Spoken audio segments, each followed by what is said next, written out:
시청자 여러분, 윤석열 전 대통령이 박근혜 전 대통령에 이어 결국 임기를 채우지 못하고 탄핵이 됐지요. 그리고 어제 이재명 정권이 공식 출범했습니다. 참담하고도 충격적인 현실입니다. 자, 그러나 오늘 이 영상은 단순한 패배의 탄식이 아닙니다. 이제부터 우리는 질문해야 합니다. 왜 이런 일이 벌어졌는가? 그리고 이재명 정권 하에서 우리는 어떻게 싸워야 하는가?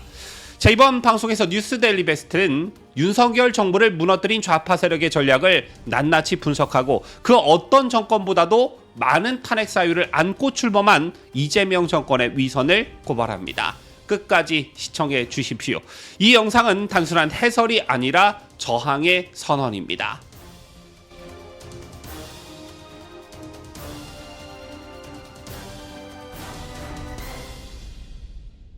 시청자 여러분 안녕하십니까? 뉴스데일리 베스트 민앵커입니다.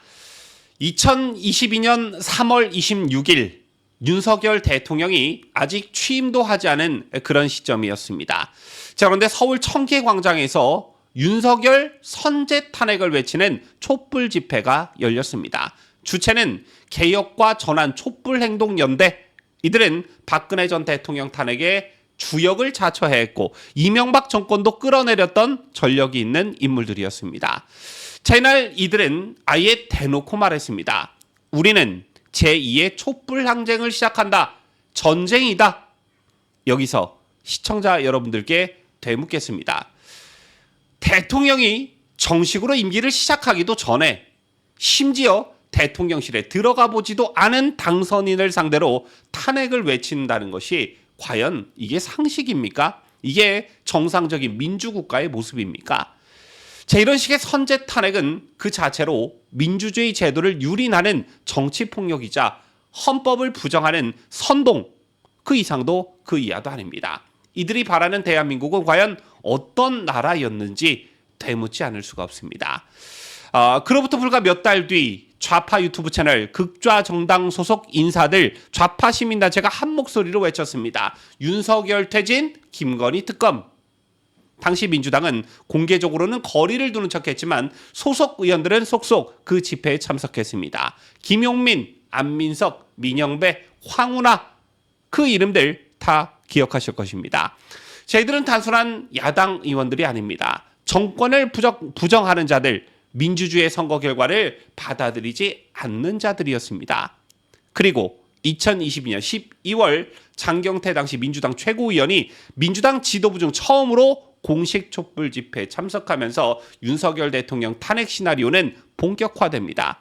그리고 다른 이름으로는 정당한 선거로 선출된 윤석열 정부를 인정하지 않는 대선 불복과도 같은 행동이었습니다.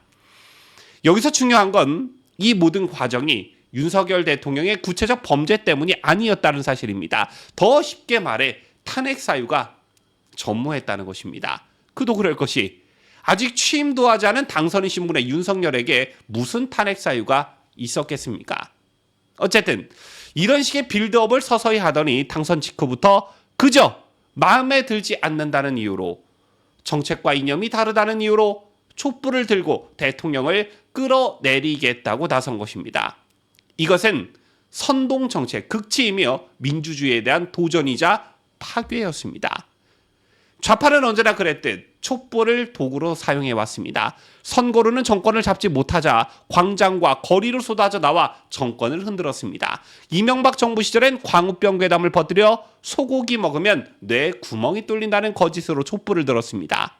박근혜 정부 시절엔 세월호 참사를 정권 책임으로 몰아가며 애도와 조문을 선동의 무기로 바꿨습니다. 윤석열 정부 시절엔 이태원 참사와 후쿠시마 오염수 문제를 두고 죽음의 정부, 방사능 정권이라는 프레임을 더 씌웠습니다. 이들은 언제나 과학이나 진실이 아니라 감정과 공포를 앞세워 정권을 공격해왔습니다. 이재명 정권이 만들어지기까지 이들은 법이 아니라 감정을, 헌법이 아니라 분노를 앞세웠습니다. 그리고 이 전략은 결국 통했습니다. 좌파 언론, 좌파 제야단체, 심지어 종교계까지 동원한 거대한 반윤 연합전선이 윤석열 대통령을 궁지로 몰았던 것입니다. 이런 좌파들의 움직임이 임기 말도 아닌 당선인 시절과 임기 첫 해에 일어났다는 게 여러분들이 이거 정말 말이 된다고 보시는지요? 그렇다면 이제 우리는 되묻습니다. 이재명은 과연 이런 공격으로부터 자유로운가? 아니지요. 자, 오히려 윤석열 전 대통령보다 수십 배 탄핵 사유를 안고 출범했습니다. 첫째, 현재 이재명은 피고인 신분입니다. 대법원 유죄 취지 파기환송이 내려진 공직선거법 위반 사건, 민주주의의 근간인 선거제도를 왜곡한 중대한 범죄입니다. 둘째, 대장동 비리, 백현동 특혜, 정자동 호텔 뇌물성 특혜 시비, 경기도 법인카드 사적 유용, 성남FC 후원금 뇌물 수사 등 쌍방울도 있지요. 그리고 셋째, 윤석열 대통령의 부인 김건희 여사가 윤 대통령과 결혼하기도 전에 있었던 도이치모터스 주가 조작 의혹으로 특검을 하자는 그런 민주당식 논리라면 이재명의 장남 이동호의 사적 문제는 어떻게 할 것이며, 심지어 김혜경이 경기도에서 쓴 법인카드는 도대체 어떻게 되는 겁니까 이거? 자, 좌파가 윤석열을 흔들 때 썼던 논리로 그대로 반문해 봅시다. 이 정도면 탄핵해야 되는 것 아닌가요? 탄핵 사유가 그야말로 차고 넘치는 것 아닌가요? 지들은 할 거 다 안 할 거, 할 거 다 하고 상대 진영인 보수파 진영에게 국민 통합을 말한다면, 자, 이건 그야말로 내로남불과 강요 아니냐는 것입니다.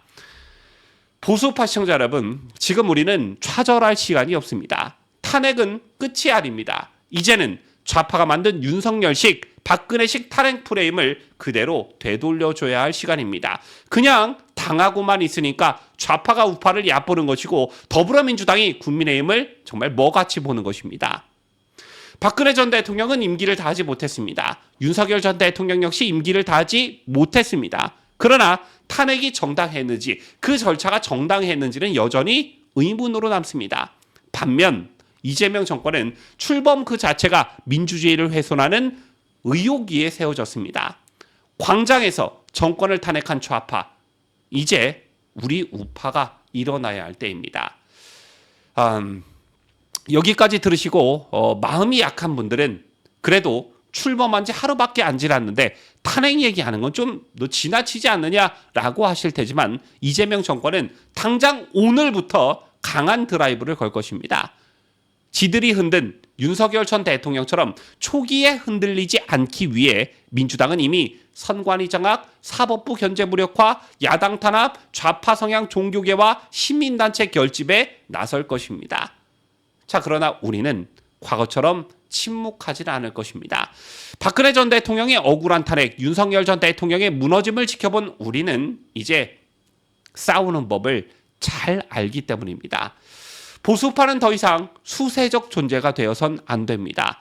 촛불을 들었기 때문에, 목소리가 컸기 때문에, 거리에 나섰기 때문에 정당성을 갖는 시대는 지나갔습니다. 우리는 진실을 알고 있습니다. 그리고 그 진실은 하나입니다. 이재명 정권은 출범 그 자체가 민주주의를 훼손하는 진흙탕 위에 세워졌다. 이 사실을 대한민국 국민들에게 끝까지 단호하게 반복해서 알려야 합니다. 박근혜 전 대통령 탄핵, 윤석열 전 대통령 탄핵, 이 사건은 단순히 한 정치인의 몰락이 아니었습니다. 이것은 대한민국 법제 균형이 무너지고 민주주의의 기본 원리가 뒤틀린 결과였습니다. 그러나 이제 우리는 이재명 정권의 위선을 철저히 파헤칠 것입니다. 자유 대한민국을 지키는 싸움, 절대 포기하지 않겠다는 다짐을 하셔야 합니다. 지금까지 저는 자유 대한민국을 수호하는 뉴스데일리 베스트 민혜커였습니다.